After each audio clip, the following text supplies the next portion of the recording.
Alright, my name is Greg Chestnut, and this is my career presentation, Life as a Chef. Let's get this thing started. Alright, so the introduction. Becoming a chef is a long, hard-fought journey. You must spend years, decades even, learning, observing, gaining experience, and challenging yourself every day. Going to culinary school is only a footstep to get you in the door. It is a palate. You must be dedicated and determined in order to get where you need to be. And it would not be easy. In fact, you will want to throw in the towel hundreds of times. But through it all, it is just a reminder that everything you are working towards will be worth it in the end. And that's so true. That really is. A general job description of being a chef is a full-time job both on and off the work site. They pull long hours day by day. Chefs do not often get time off, nor do they get holidays off, and often miss out on birthdays and so forth. So you're going to be missing out on a lot, but it's what it takes.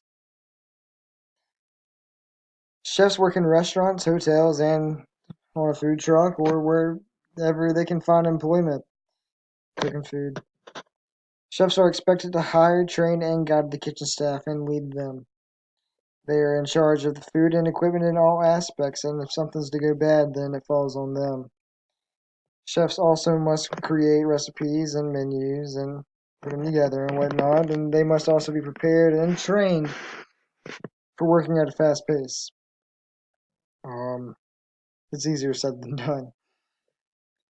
For the restaurant industry is speedy and relentless. It takes strength and leadership to fulfill the job requirements. And that is according to the Bureau of Labor Statistics. Positions within the career of a chef. In this career, there are more positions than just being a chef. To make it in the food industry, it takes a team. Some careers often, some careers other than being a chef include cooks. Cooks are responsible for preparation and cooking the food. They are assigned to work certain stations in most cases, such as being a prep cook, a fry cook, a grill cook, and etc. And they work under the executive chef and fulfill each food ticket. They must work at a fast pace and keep up with the orders, which can be overwhelming at times. Servers.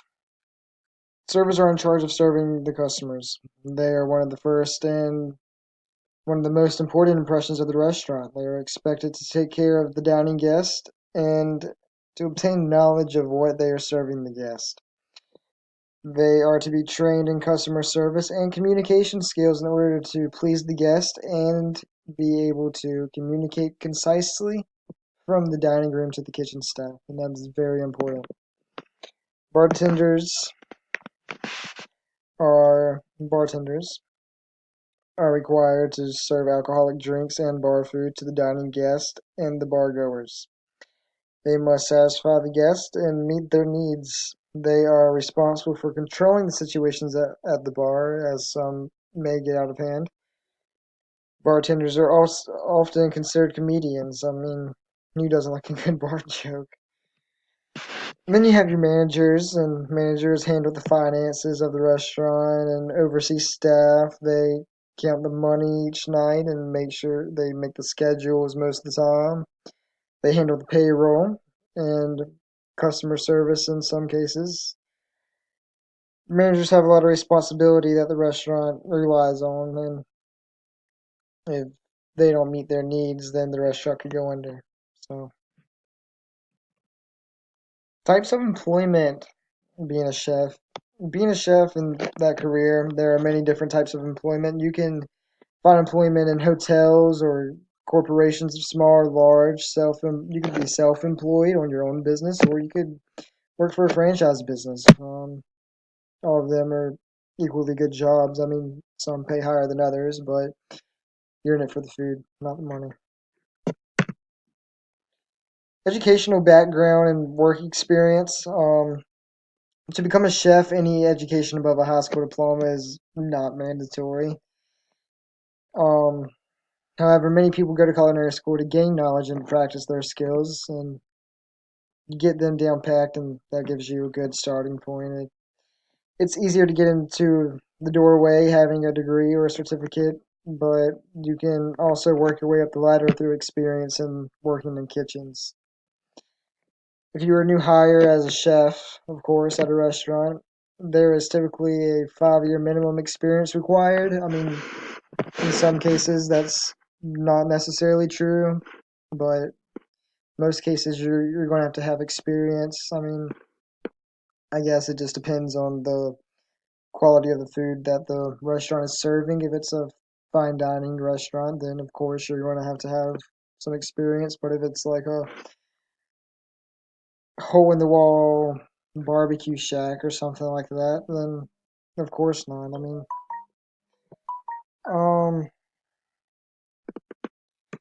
so there's that. Locations in this career. As of May 2016, the states in the United States with the highest employment percentage for chefs are California with 18,610 hires, New York with 15,100 hires, and there's Texas with 8,280 hires, and after that you have Florida, which surprises me that it's only 8,240 hires. I feel like that number would be a lot higher. Um, Illinois with 404,810 hires. My apologies. And this industry can take you anywhere in the world. Seriously. If you try hard enough, and there are jobs big and small everywhere you go. I mean, people gotta eat. As long as there's people on this earth, then they're gonna have to eat, and they're gonna. A lot of them are too lazy to buy their own food, so they're gonna go out and eat. So, all right, earning potential.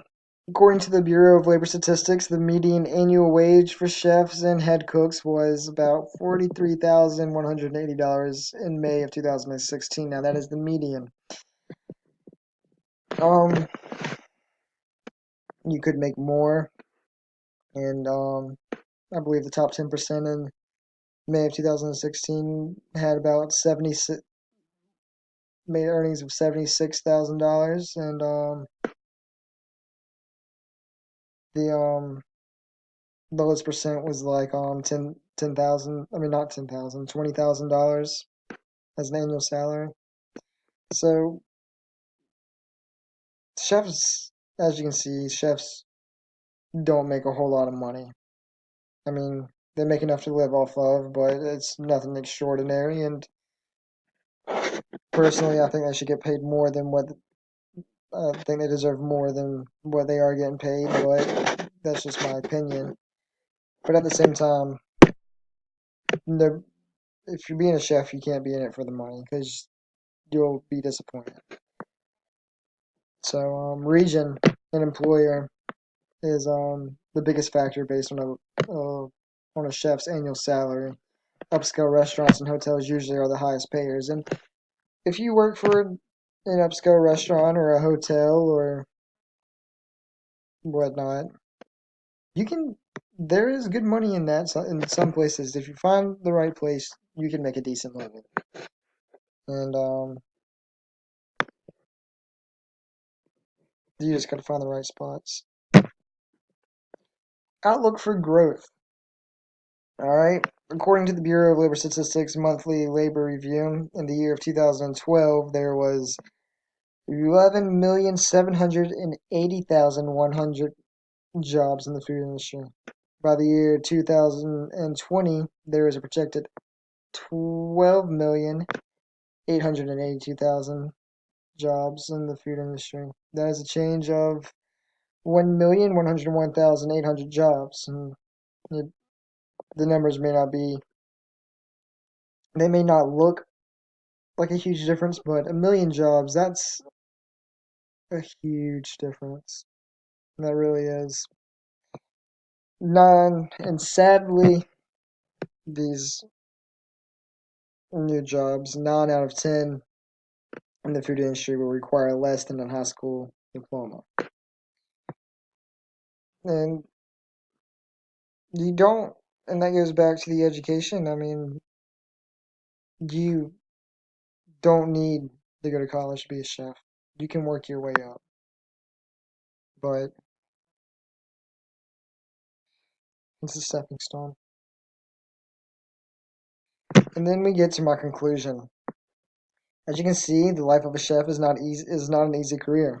They usually work longer than 40 hours a week and do not get paid nearly as much as they should. If you're going to become a chef, it has to be because you have a serious love for the food and cooking food. You do it for the people.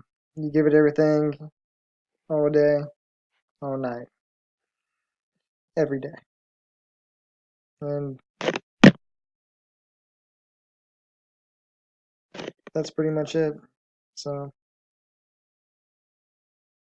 do you think you got what it takes? If you do, then I wish you luck.